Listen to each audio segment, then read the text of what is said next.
Эй, друзья, всем привет! Это видео для тех, кто любит шум колес поездов и пейзажи из окна. Кисловодский, река Подкумок. Купейный вагон. И отправляемся мы в сторону Сочи. Девочки, я беру вас с собой. Ничего не знаю. Смотрите как. Это вот это все дачи. Кисловодские дачи на пригорках. И город остается позади. Состав короткий, поэтому мы не увидим его хвост. Всего 8 вагонов. Адлер, Кисловодск. Вагон. Такая вот красота.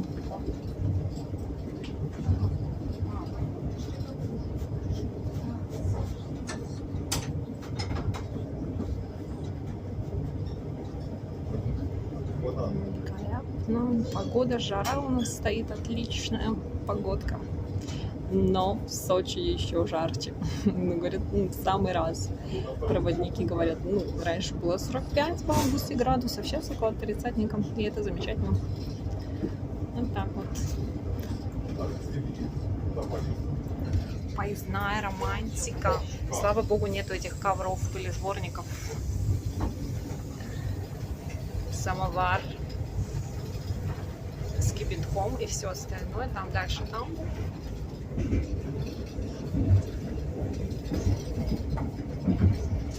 Дико извиняюсь за расфокусировку, но пока не знаю, что с этим делать. Видите, эти территории тоже постепенно застраиваются. Ну, конечно, они вдоль транспортных линий. Это частные, как вы поняли, да, курочки пасутся. Вот. Такая история. Вот уже, да, наползает частный сектор.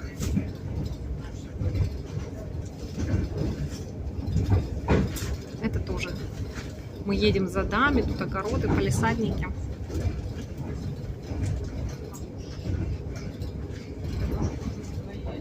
Есть шум колес. До расстояния от Кисловодска до Минвода еще старые пути, не спаянные. И есть вот этот волшебный, умиротворяющий звук железнодорожных колес. Смотрите, сено уже какое красивое.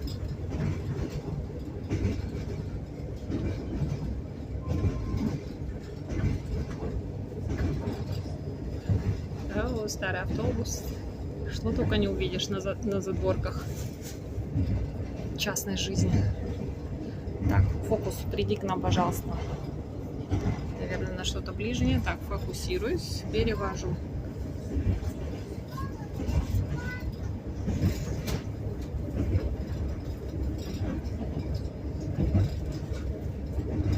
Разные кварталы побогаче, попроще. Видите? Где-то в самом начале перестройки были построены эти дома, долго стояли незаконченными. Но вот наконец-то все разобраны и все достроены. Лет 30 им уже, насколько я помню, с детства. Видите, какая глухомания, есть газ. Меня очень удивляет, когда мы обычно... Ага, спасибо. К этим... Я сегодня на верхней полке буду крутить романтику. Так, Подкумок. Это была станция Подкумок. И вот, смотрите. Какая красота. Я успела ухватить последний купейный билет на верхнюю полку. Ну, одна ночь. Завтра в 6 утра я уже буду на месте. Нормально. Потому что маленький состав, сразу билеты разбирают. Если ты заранее не спланировал, хватаешь быстренько то, что есть. При том, что еще сайт РЖД зависал. Представляете? Так, сейчас я вам покажу романтику купе. Вот уже там моя сумочка наверху. Мои соседи, милашки. Две женщины из Адлера. Затопили самовар и пахнет травами. Специальные прессованные поленья из опилок. Хороший жар дают. И аромат банный. Вот такая вот история, девочки. Простая такая жизнь сельская в России. Вот смотрите, так она выглядит на юге. И вот тут уже начинается тепличная, целая тепличная такая зона. И в ночи это так здорово светится. Освещает, как будто пришельцы приземлили свою тарелку. Ну, подъезжаешь ближе и увидишь, что это теплица светится. Целый нимб в ночи создается. Интересный получается эффект. Вот, так как теплиц много, их будет еще больше. И вот, как ни парадоксально, снимают чернозем, и потом в этих капсулах, в растворах растут овощи, фрукты, зелень. Да, 21 век. Сплошной парадокс.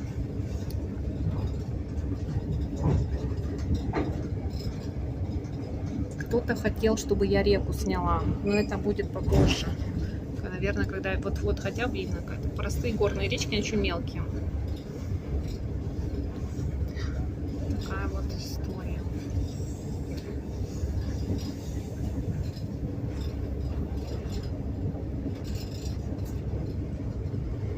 Видите развязки газа? А, да, я не закончила, когда мы едем, например, в Питер, когда я еду. И очень долго мы проезжаем Ленинградскую область. И очень мало где можно увидеть газоснабжение. Это очень удивительно. Почему газовая держава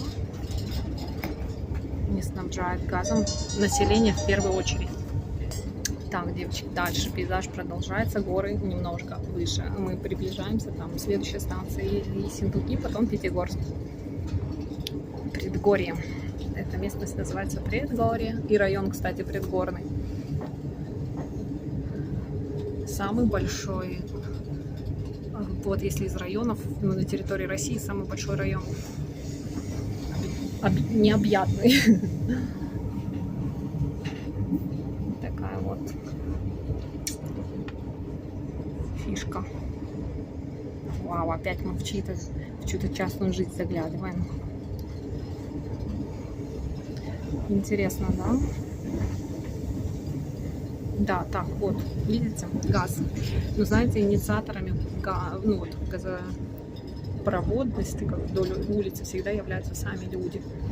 И мы всегда, вот как я сужу по нашей улице, мы за свой счет провели, например, когда-то трубы покупали, все оплачивали, всю работу, а теперь это собственность Газпрома. Ну, в общем, как пока сам не пошевелишься, ничего не будет. Вот. Такие нюансы. И так как у нас народ хозяйственный, все-таки газ практически везде. Кто выращивает, кто скот выращивает, кто овощи. Поэтому это необходимо. Мы-то, конечно, в Ленобласти едем дачи видно, но все равно сколько лет этим дачам и почему там до сих пор нет газа. Конечно, очень странно.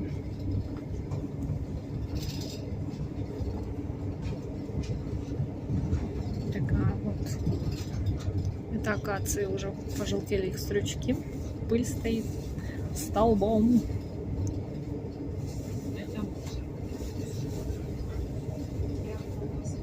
Вот, не знаю, что это, жилое или какое-то предприятие, я не знаю. Столовая ели, сели, поели. Это, наверное, какое-то предприятие, автотехцентр.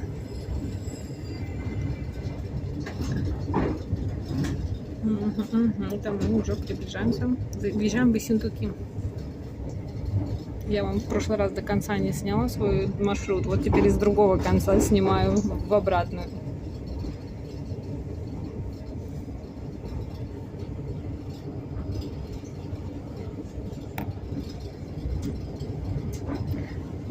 Нева. Местный внедорожник. Нева. Машина. Очень едет. Видите, как их много. Самая такая по горам ездит машина. Ну, конечно, после УАЗика, естественно, бесспорно. Просто старый УАЗ и УАЗ Патриот. Да, инфраструктура вдоль РЖД. И дальше уже все, город, частный сектор. Огромный частный сектор. Разношерстный, интересный. И старые дома, и новые особняки, все вперемешку. Все перемежовано кустами гибискуса.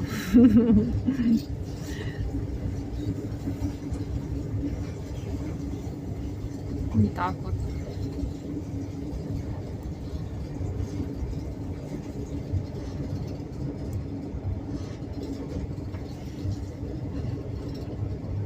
Я знаю, что это видео будет интересно не всем. В основном тем, кто был в этих местах. И хочется посмотреть, насколько и что изменилось, как сейчас. Или просто небольшая ностальгия. Тоже здорово. Ну, я сужу по себе.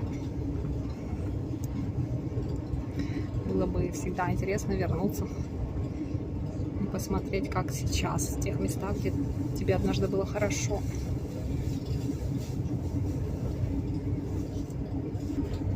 Опять частный сектор, огороды, сарайчики. Жизнь, как она есть.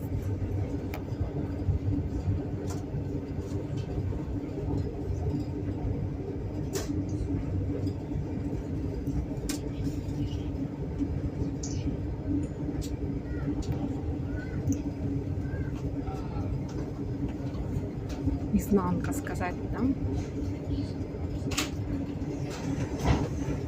Вот какой гигантский дом. Ну, это значит, что у человека большая семья.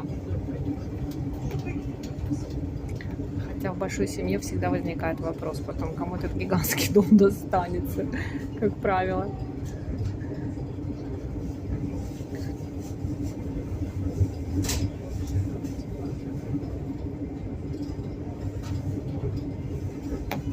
Сады, капуста.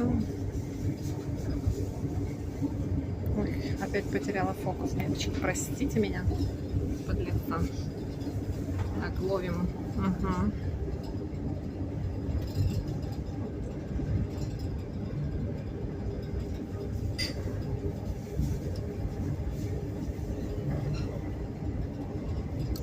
Вот так. Интересно, да? Вот сейчас вот тут много построек примерно. Можно понять. Здесь нету ни одного деревянного дома, вы не увидите. Все либо камень, либо кирпич, либо какие-то инновации в области стройматериалов.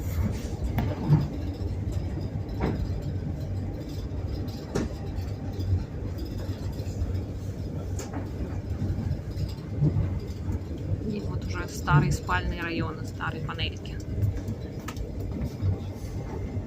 Гаражи – это отдельная жизнь мужчин, гараж.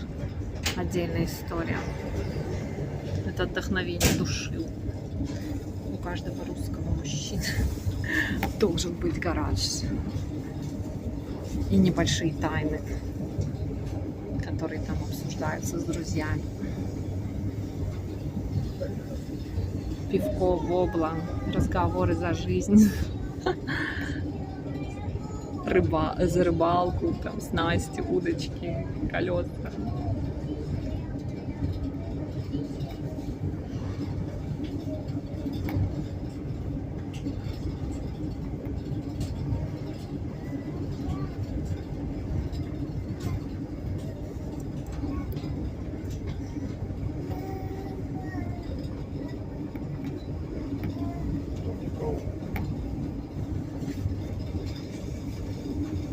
Вообще в Сентуки тоже уютный городок, не широкие улочки, зеленые очень.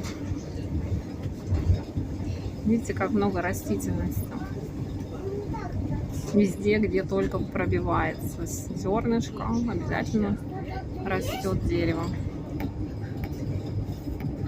Много акации. Представляете, какой аромат, когда вся она цветет одновременно. Ну вот, без разбойников граффити, конечно, не обходится нигде и никогда. Смотрите.